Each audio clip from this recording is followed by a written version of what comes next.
Supreme court తీర్పిచ్చింది. ఇప్పుడు ఒక రాష్ట్రంలో బీసీలు ఒక సంఖ్య ఉంటారు, ఇంకో రాష్ట్రంలో ఇంకో సంఖ్య ఉంటారు. ఆ రాష్ట్రాల్లో అక్కడ పైనుంచి అయితే ఒక ఆర్డర్ అనేది వెలువడాలి అన్నప్పుడు అది కేంద్రం చేయాలి ఆ పని. ఇప్పుడు స్లాబ్ ప్రాబ్లం ఎవరు ఎత్తుకోవాలి? సుప్రీంకోర్టు స్లాబ్ సిస్టమ్ పెట్టింది 50% దాటొద్దని. ఇప్పుడు 42% ఇప్పుడు దేశవ్యాప్తంగా బీసీలకు ఇవ్వవలసిన అంశం ఇది అన్నప్పుడు ఎందుకు పార్లమెంటు అత్యున్నతమైన అది గౌరవం పెట్టారు? ఏదైనా ఒక చట్టం చేయాలన్నా, ఏదైనా తీర్మానం చేయాలన్నా ఒక చట్టం చేయాలన్నా పార్లమెంట్కి అధికారం ఉందని చెప్పేసి స్పష్టంగా ఉంది భారత రాజ్యాంగంలో. కనుక ఇప్పుడు రిజర్వేషన్స్ విషయానికి వచ్చినప్పుడు 50% స్లాబ్ను ఎత్తేయాలని ప్రతిపక్ష పార్టీగా మేము మేనిఫెస్టోలో పెట్టుకొని మేము అధికారంలో కానొచ్చింటే ఖచ్చితంగా తీసేస్తున్నాం. ఒక చట్టం చేస్తుంటుంది. అదే ఇప్పుడు బీసీ ప్రధానమంత్రి ఉన్నాడు కదా, బీసీ ప్రధానమంత్రి ఆ పని ఎందుకు చేయడు? చేస్తే చాలా సంతోషంగా దేశంలో ఉన్న బీసీలందరూ కూడా సంతోషపడతారు కదా. ఇప్పుడు ఎస్సీ ఎస్టీలకు అనే విషయానికి వచ్చేవరకల్లా వివక్షతతో కూడుకున్న రిజర్వేషన్. వాస్తవానికి వివక్షత ఇప్పటికి కూడా పోలే, ఏ స్థాయిలో ఉండేది ఆ స్థాయిలో ఉండనే ఉంది. కలెక్టర్లకు స్థాయిలో ఉంది. ఈ ఏ హోదాలో ఉన్నా కూడా అక్కడ ఎంతో 5% 10% మాత్రం వివక్షత ఉంది. ఈ వివక్షత ఉన్న రోజులు ఈ రిజర్వేషన్స్ ఉంటాయి. బీసీలకు అక్కడ వెనకబడతనంతో ఉన్న రిజర్వేషన్స్ ఇవన్నీ. ఈ వెనకబడతనం ఉన్న వీళ్ళు ఉన్నత వర్గాల స్థాయికి రావాలంటే బీసీలకు కూడా రిజర్వేషన్స్ ఉండాలని చెప్పేసి విద్యా ఉద్యోగాలు అంటే రాజకీయాల్లో లేదు. రాజకీయాల్లో పశుపతి గారు చెప్పినట్టు నేను దాన్ని సపోర్ట్ చేస్తాను. బీసీలకు దేశవ్యాప్తంగా రిజర్వేషన్స్ ఉండాలి. ఏది చట్టసభల్లో ఎమ్మెల్యే ఇప్పుడు జెడ్పీటీసీ, ఎంపీటీసీ, వార్డు మెంబరు, సర్పంచ్ల కాడకు ఉంది. ఇప్పుడు లోకల్ బాడీ దాకా ఉంది. రేపు ఎమ్మెల్యేలు, ఎంపీలలో కూడా బీసీకి రిజర్వేషన్స్ రావాలి. ఇప్పుడు బీసీ ప్రధానమంత్రి ఉన్నాడు, ఆ చట్టం తీసుకో పెద్ద సంచలనాత్మకమైన అంశం అవుతుంది. అది బడుగు బలైన వర్గాలకు 100కి 80%, 85% కలిగిన ప్రజలకు ఈ రిజర్వేషన్స్ అనేటివి పెడితే అంటే రిజర్వేషన్ అనేది ఒక సిస్టమ్. ఇప్పుడు ఈ సీటు పలానా సీటు ఎస్సీలకు కేటాయిస్తే అక్కడ ఎస్సీలే పోటీ చేస్తారు. అదే రకంగా ఈ సీటు బీసీకి అలాట్మెంట్ చేస్తే బీసీలే పోటీ చేస్తారు. రేపు మహిళా కోటలో 33% రిజర్వేషన్ అమలు అయితే అది మహిళలకు కేటాయిస్తే అక్కడ మహిళలే పోటీ చేస్తారు. అంటే అది చట్టం. ఆ చట్టం పార్లమెంట్ చేసింది అక్కడ.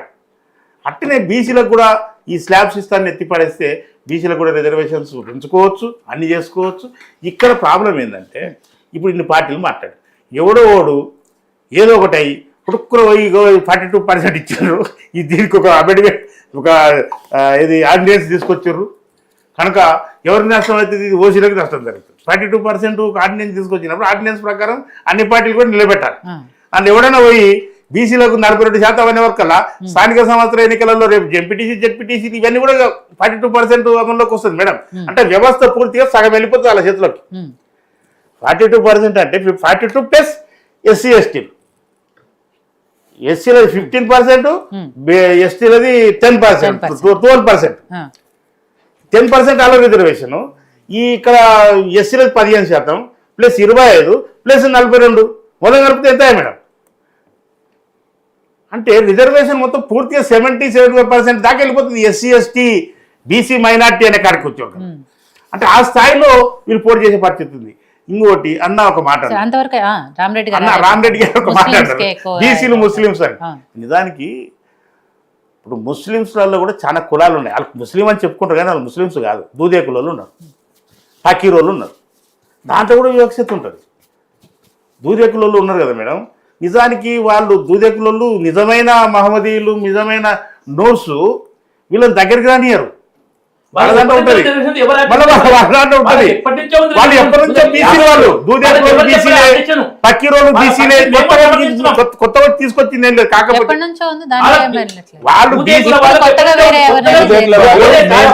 ఉన్నప్పటి నుండి కూడా ఉన్నారు వాళ్ళు. అయితే నేనేమంటున్నా, అయితే ఇప్పుడు అన్న చెప్తుంది ఏంటంటే సపోజ్ వినండి, ఇప్పుడు మన ఎంఐఎం పార్టీ లీడర్స్ టైప్ ఉన్న ముస్లిమ్స్ మహమ్మదీయులు బలిసిన బ్యాచ్, ఈ బ్యాచ్ కూడా ఆ సీట్లను ఎత్తుకపోతుంది అని అన్న వాదన. అయితే నేనేమంటున్నా, ఆ చట్ట క్యాస్ట్ సర్టిఫికెట్ రిలీజ్ చేస్తున్నప్పుడు వీటిని ముస్లిం రిజర్వేషన్ కాదు, ఇది వాస్తవానికి మతపరంగా ఇచ్చిన రిజర్వేషన్ కాదు. ఇది ఆ కులాల్లో బీసీలు ఉన్నారు, ఆ బీసీలు అందరూ కూడా జమ చేసి 4% అన్నారు. కానీ వాస్తవానికి మొత్తం బీసీలను కలిపితే ఎంత అవుతుంది? 15% ఉంటున్నారు. టోటల్ వ్యవస్థ ముస్లిం అనే వ్యవస్థ 15% ఉంటారు. అయితే దీంట్లో ఇచ్చిందే 4%, 4.5. అయితే దీంట్లో విషయం అదే ఇక్కడ జరిగేది. 4.5 కాదు, ఇప్పుడు బీసీల దాంట్లో 22% ఉంటారు. మేడం, విషయం ఏంటంటే ఇక్కడేనండి వాళ్ళకి సపరేట్ ఉంది కోట. ఇప్పుడున్నటువంటి 27% బీసీ రిజర్వేషన్స్ ఏదైతుందో అందులో ఇది 4.5 ఆల్రెడీ సపరేట్ ఉంది. సపరేట్ ఉంది, సపరేట్ గా రావచ్చు. అలాంటి ఆల్రెడీ ఇంతకు ముందు ఉన్న 27% లో సపరేట్ ఉంది. ఇప్పుడు మీరు తీసుకొచ్చిన 42% లో సపరేట్ ఉందా లేదా అనేది ఇప్పుడు దాని గురించి ఇప్పుడు వాస్తవానికి బీసీ సర్టిఫికేట్ ఉండి దీంట్లో ఉంటారు. కానీ నీవు అన్నట్టు 15% బ్యాచ్కి అయితే ఈ బీసీ సర్టిఫికేట్ ఉండదుగా. ఇప్పుడు అసదుద్దీన్ ఓవైసీ బీసీ సర్టిఫికేట్ ఉంటుందా, లేకపోతే ఇంకొక బీసీ సర్టిఫికేట్ ఉంటుందా? ఇక దుద్ద కులాల వారిగా బట్టి ఉంటుంది కదా సర్టిఫికేట్. వాళ్ళకు ఆల్రెడీ వాళ్ళు పొందారు కదా, ఇప్పుడు సీట్లు కూడా వస్తున్నాయి కదా వాళ్ళకు. కనుక దాంట్లో మిస్యూజ్ అయిపోతుందేమో అని చెప్పేసి అనేది అంటున్న వాదన. అయితే మిస్యూజ్ అనేది కాదు, ఇప్పటికి కూడా గతంలో నడిచింది. మన టీఆర్ఎస్ పాలన కూడా 10 సంవత్సరాల్లో నడిచింది, ఇప్పుడు కూడా కంటిన్యూషన్ ఉంది. ఇప్పుడు ఎస్సీలో కూడా మిస్యూజ్ అవుతుంది. వివేక్ వెంకటస్వామి కుటుంబం అరే అది ఎస్సీ కదా, ఎస్సీ కదా, ఎంత ఇచ్చు అరే ఆయన అంటున్నాడు కదా.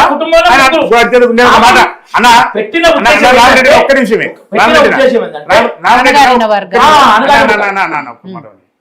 ఇప్పుడు మీరు ఒక 5 మంది పేరు చెప్పారు, సపరేట్ గా చెప్పడంలోనే వివక్షత ఉంది. నీ మాట కాదు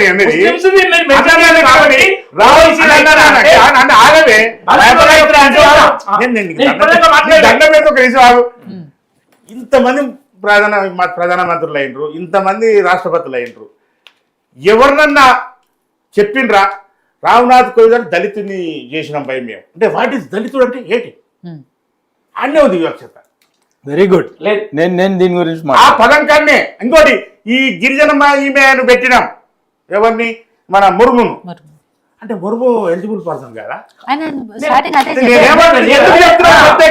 రామరెడ్డి గారు అదే విషయం వాళ్ళు కేవలం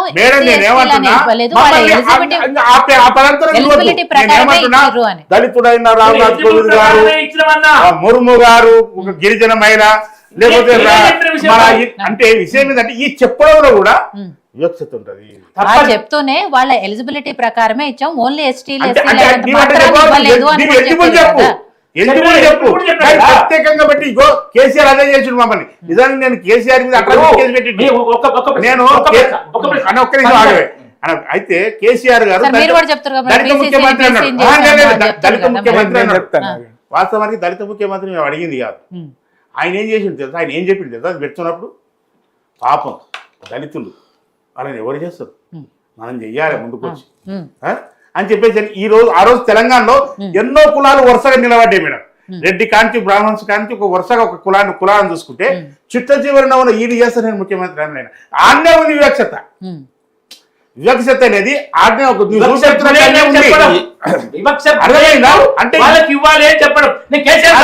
అంటే ఏం చేసారు అదే ఉద్దేశం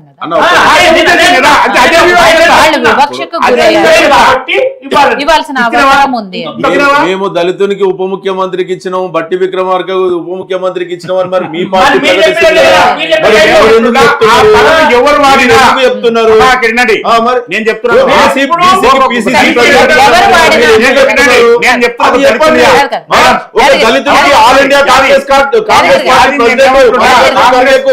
దళితుడిని బీసీ ఏఐసిసి ప్రెసిడెంట్ చేసినామని మీరే ఒక దళితుడు అని మీరెందుకు చెప్పండి.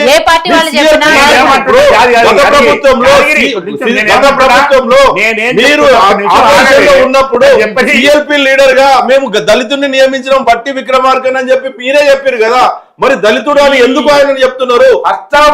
కాంగ్రెస్ పార్టీ ఇప్పుడు ఇచ్చిన ప్రజాభవన్ లో ఉండేది కూడా బట్టి విక్రమార్క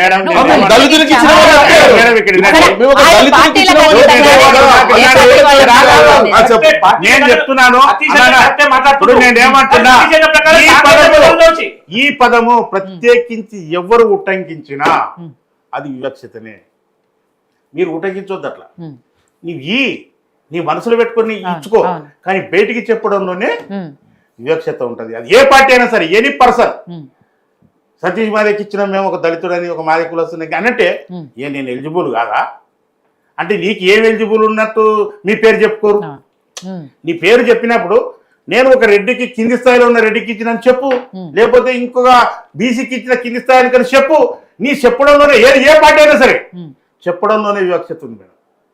అది నా వాదన. ఆ, అట్లా చెప్పొద్దు. ఉమ్, ఇవాళ ఎలిజిబిలిటీ చూసుకొని ఇయ్యే, కానీ దాన్ని చెప్పుకొని క్యాచ్ చేసుకోవాలని ప్రయత్నం చేస్తే మాత్రం తప్పది వివక్షత. ఉమ్. సో రామిరెడ్డి గారు, ఇక్కడ కేంద్రంలో కూడా ఏదైతే కేంద్రం కోర్టులో ఉంది కాబట్టి 42% రిజర్వేషన్ ఇందాక స్థానిక ఎలక్షన్లోనే కాదు, ఎందుకు అసెంబ్లీలో ఇవ్వరు, ఎందుకు పార్లమెంట్లో ఇవ్వరు, దీని మీద కేంద్రం ఎందుకు ఒక నిర్ణయం తీసుకోలేకపోతుందని, ఏదైతే 50% స్లాబ్ సిస్టమ్ కూడా ఉందో